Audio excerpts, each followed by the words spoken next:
அன்புள்ள மாணவர்களே, பெற்றோர்களே, நண்பர்களே, இன்று நாம் பார்க்க இருக்கக்கூடிய படிப்பு ஒரு தொழிற்படிப்பு.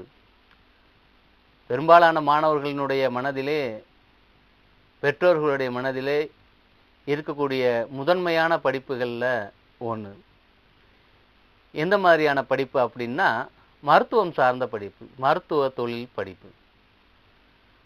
இப்போ பொதுவாக 10ஆம் வகுப்பு 12ஆம் வகுப்பு படிச்சுக்கிட்டு இருக்கக்கூடிய மாணவங்கள்ட்ட நம்ம கேள்வி கேட்டோம்னா, படித்து முடிச்சுட்டு என்னவாக போக போகிறீங்க அப்படின்னு கேட்டோம்னா, பெரும்பாலான மாணவர்கள் சொல்லக்கூடிய பதில், நான் பிஇ முடிச்சுட்டு இன்ஜினியர் ஆகிறேன், அதற்கு முயற்சி எடுத்து படிச்சுக்கிட்டு இருக்கேன் அப்படின்னு சொல்லுவாங்க. அதற்கு அடுத்து நான் டாக்டர் ஆகணும்னு ஆசைப்பட்றேன், டாக்டர் ஆகி சேவை செய்யணும் அப்படின்னு ஆசைப்பட்றேன் அப்படிங்கக்கூடிய மாணவர்களுடைய பதிலாக இருக்கும். ஆனால் பார்த்தோம்னா, டாக்டர் ஆவதற்கு, இன்ஜினியர் ஆவதற்கு தேவைப்படக்கூடிய மதிப்பெண்களுக்கான முயற்சியில் இருக்காங்களா அப்படின்னா, பெரும்பாலான மாணவர்கள் அதற்கான முயற்சியில் இருக்கிறதில்ல. அதற்கான தகுதியின் அடிப்படையில் மதிப்பெண் பெறுவதற்கான நிலையிலும் இல்லைனாலும் கூட அவர்களுடைய பதில் என்னவா இருக்குன்னாக்கா, நான் டாக்டர் ஆகணும் அப்படிங்கக்கூடிய ஒரு காலகட்டம். அந்த அளவு இந்த டாக்டர் படிப்பு அப்படின்னு சொல்கிறது மாணவர்கள் இல்லாமல் பெற்றோருடைய மனதிலையும் இது ஒரு தாக்கத்தை உண்டாக்கி இருக்கக்கூடிய ஒரு படிப்பு. இப்போ டாக்டர் படிப்பு அப்படின்னு சொல்லக்கூடிய எம்பிபிஎஸ் சொல்லக்கூடிய இந்த மருத்துவ படிப்பை பற்றி நாம் இன்னைக்கு பேசுகிறதா இருந்தாலும், அதற்கு அடுத்த நிலையில் இருக்கக்கூடிய ஒரு படிப்பு பல் மருத்துவ படிப்பு. இன்று நாம் பார்க்க இருக்கக்கூடிய படிப்பு பல் மருத்துவம் சார்ந்த படிப்பு. அதனுடைய முக்கியத்துவங்கள், அந்த படிப்பில் இருக்கக்கூடிய வாய்ப்புகள். பல் மருத்துவம் அப்படின்னு சொல்கிறது பெரும்பாலான மாணவர்கள் எம்பிபிஎஸ் கிடைக்கல அப்படின்னு சொல்லும் பொழுது, எம்பிபிஎஸ்ஸுக்கான கட் ஆஃப் இல்லாமல் கவுன்சிலிங்கில் அவங்க அந்த படிப்பிற்கான கட் ஆஃப் கிடைக்காம இருக்கக்கூடிய மாணவர்கள் அடுத்து உடனடியாக தேர்ந்தெடுக்கக்கூடிய ஒரு படிப்பு தான் இந்த பல் மருத்துவம் அப்படின்னு சொல்லக்கூடிய பிடிஎஸ் படிப்பு. சரி, இந்த பிடிஎஸ் படிப்பு அப்படின்னு சொல்கிறது, பல் மருத்துவ படிப்பு அப்படின்னு சொல்கிறோமே, பல்கள் சம்பந்தப்பட்ட பிரச்சனைகளுக்கு தீர்வு காணக்கூடிய, மருத்துவம் செய்யக்கூடிய ஒரு படிப்பு. இந்த படிப்புக்கு எம்பிபிஎஸோட இது குறைந்த படிப்பா அப்படின்னு பார்த்தோம்னா, அது எம்பிபிஎஸ்க்கு அளவு சரி நிகராக இல்லைன்னாலும் கூட, நிச்சயமாக ஒரு எம்பிபிஎஸ் படித்த டாக்டர் எந்த அளவு மருத்துவம் சார்ந்த ஒரு விவரங்களை பெற்றிருப்பாரோ அதுக்கு நிகராக பெற்றிருக்கக்கூடிய ஒரு படிப்பு. நிச்சயமாக இது எம்பிபிஎஸ்ஸிற்கு குறைந்ததாக இருக்காது, அதற்கு சரியாக நிகராக இருக்கக்கூடிய ஒரு அடுத்த நிலை துணை மருத்துவ படிப்பு. இப்போ இந்த படிப்பு படிக்கிறதுக்கு எந்த மாதிரியான தகுதிகள் வேணும், பல் மருத்துவராக போவதற்கு எப்படி வாய்ப்புகள் இருக்கிறது, என்ன தகுதி வேணும் அப்படின்னு பார்த்தோம்னா, இந்த பல் மருத்துவத்துக்கும் எம்பிபிஎஸ் படிப்பதற்கு மாணவர்களுக்கு என்ன கட்டாப்போ, உதாரணத்துக்கு பார்த்தோம்னாக்கா 195 200க்கு 195 கட் ஆஃப் இருக்கக்கூடிய மாணவர்கள், 195க்கு மேலே 96க்கு மேலே இருக்கக்கூடிய மாணவர்களுக்கு தான் இன்றைய காலகட்டங்களில் மெரிட் அப்படின்னு சொல்லக்கூடிய ஒரு நிலையில் மாணவர்களுக்கு அரசு கல்லூரிகளில், மருத்துவ கல்லூரிகளில் இடம் கிடைக்கக்கூடிய நிலை.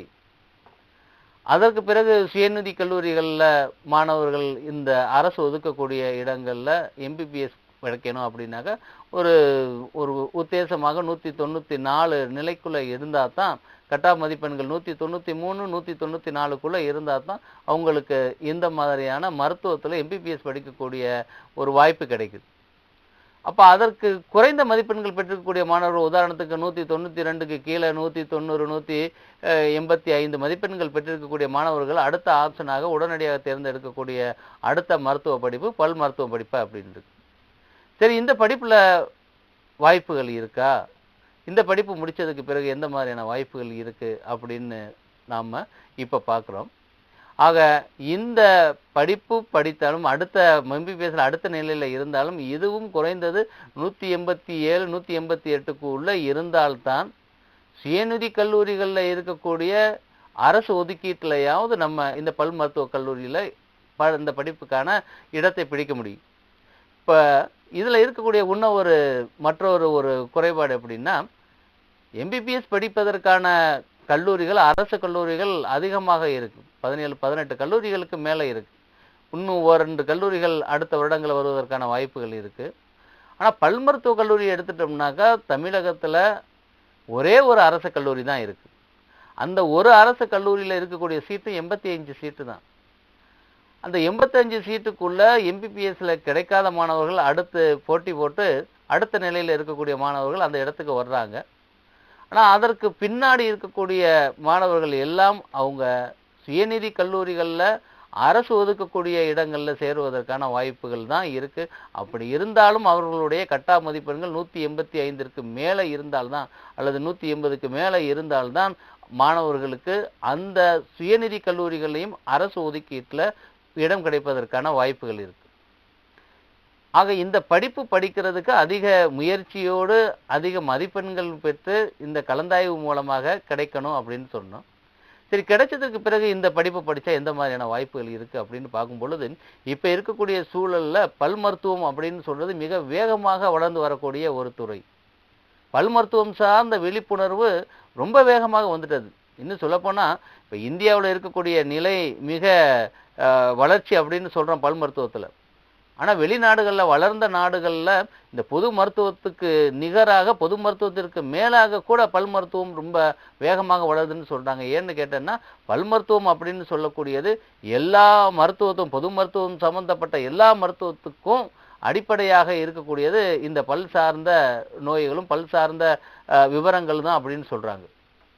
இன்னும் சொல்ல போனோம்னா பல் மருத்துவத்துக்கு எந்த அளவு முக்கியத்துவம், அந்த பல்லுக்கு என்ன அளவு முக்கியத்துவம் அப்படின்னு பார்த்தோம்னா இப்போ இந்தியாவிலே எடுத்துட்டோம்னாக்கா இந்தியாவில் மருத்துவத்துக்கு பொது மருத்துவம் படிப்பதற்கு என்னன்னு எடுத்துட்டோம்னா பொது மருத்துவத்திற்கு இருக்கக்கூடிய கல்லூரிகள் எம்பிபிஎஸ் படிப்பை சொல்லித்தரக்கூடிய கல்லூரிகள் தான்.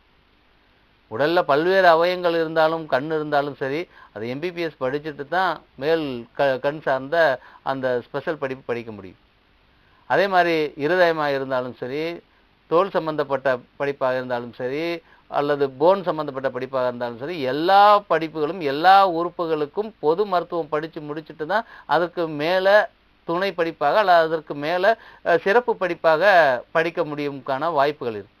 அப்போ எல்லா உறுப்புகளுக்கும் பொது மருத்துவம் சார்ந்த கல்லூரிகள், மருத்துவக் கல்லூரிகள் இருக்குது.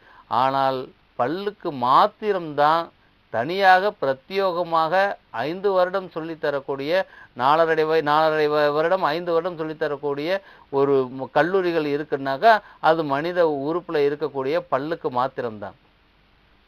மாணவர்கள் நினைக்கலாம் பல்லை காட்டிலும் இதயம் மிகப்பெரிய முக்கியமான உறுப்பாக இருக்க, சிறுநீரகம் முக்கியமான உறுப்பாக இருக்க, இன்னும் சொல்லப்போனால் மூளை முக்கியமான உறுப்பாக இருக்க, மூளைக்குன்னு தனி மருத்துவக் கல்லூரி இல்லையே, இதயத்துக்குன்னு தனி மருத்துவக் கல்லூரி இல்லையே அப்படின்னு நினைக்கலாம். பல்லுக்கு மாத்திரம்தான் தனி மருத்துவக் கல்லூரி வச்சுருக்காங்கன்னாக்கா அந்த பல்லினுடைய முக்கியத்துவம், பல் சார்ந்து எல்லா வகையான நோய்களினுடைய திறப்பு வாயிலும் அதான் இருக்குது அப்படிங்கிறது கல்வியாளர்களினுடைய ஒரு கூற்று. ஆக எந்த அளவு பல் சார்ந்த நோய்களை குணப்படுத்துவதற்கு கொடுக்கக்கூடிய முக்கியத்துவம் இருந்திருந்தால் இந்த பல் மருத்துவத்திற்கு மாத்திரம் தனியாக ஒரு கல்லூரி உருவாக்கி இருக்கும் அப்படிங்கிறத பார்த்து.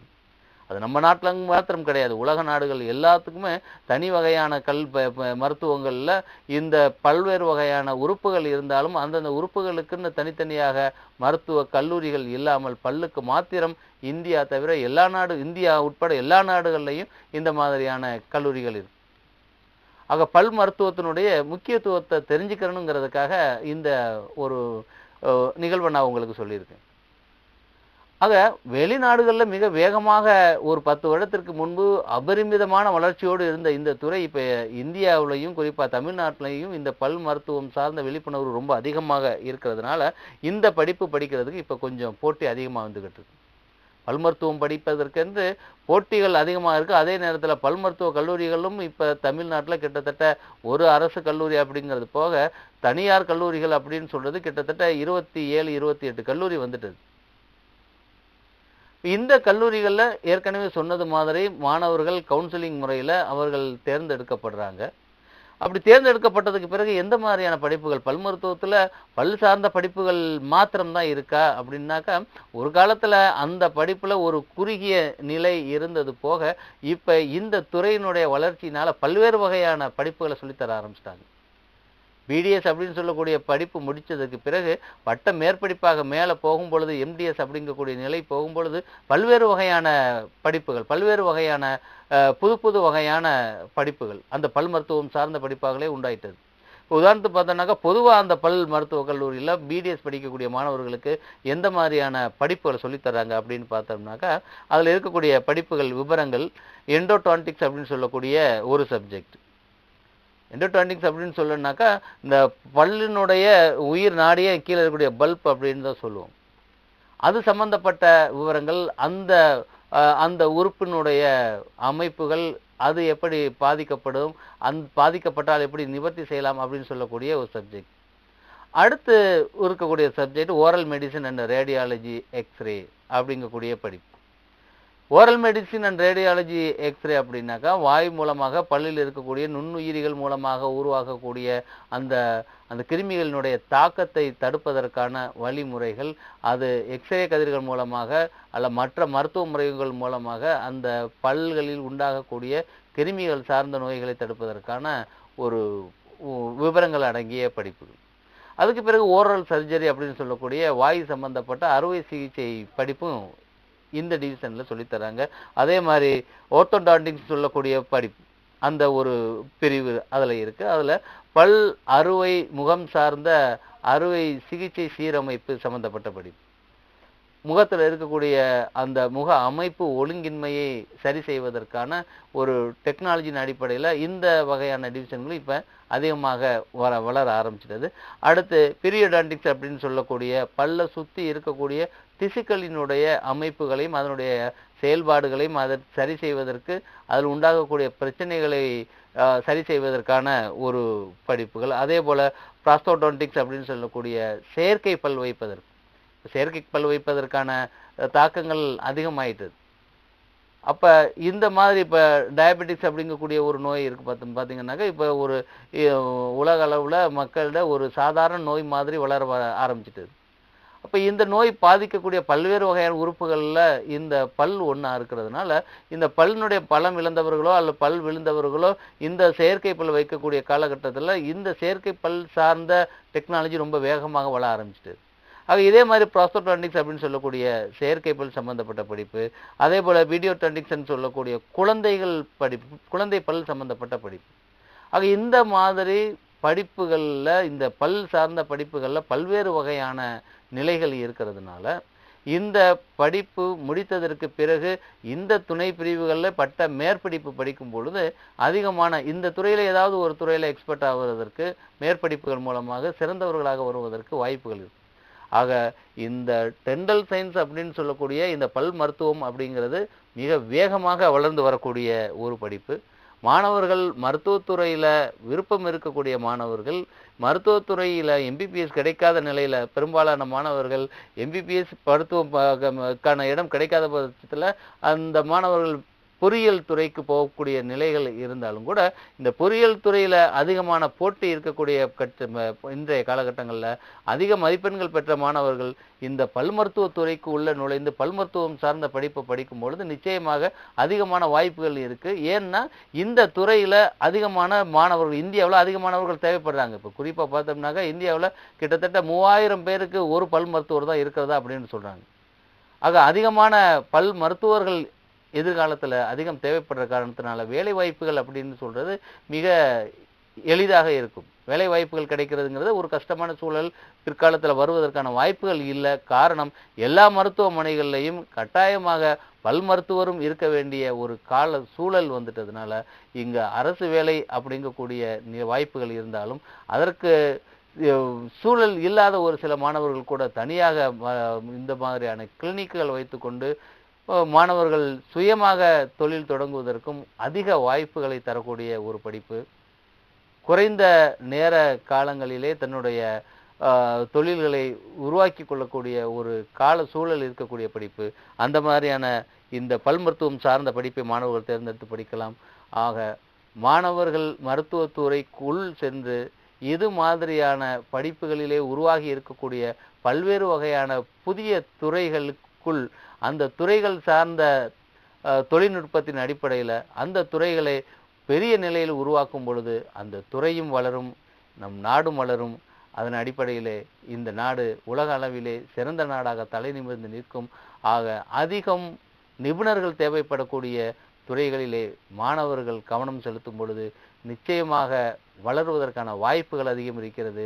அந்த வகையிலே பல் மருத்துவத்திலும் உங்களுடைய கவனங்களை செலுத்தி இது மாதிரியான படிப்புகளிலே சேர்ந்து சிறந்தவர்களாக வெற்றியாளர்களாக வர வேண்டும் என்ற வாழ்த்துக்களோடு மீண்டும் நாளை ஒரு புதிய படிப்போடு சந்திப்போம் என்று மீண்டும் வாழ்த்து கூறி விடைபெறுகிறேன். நன்றி.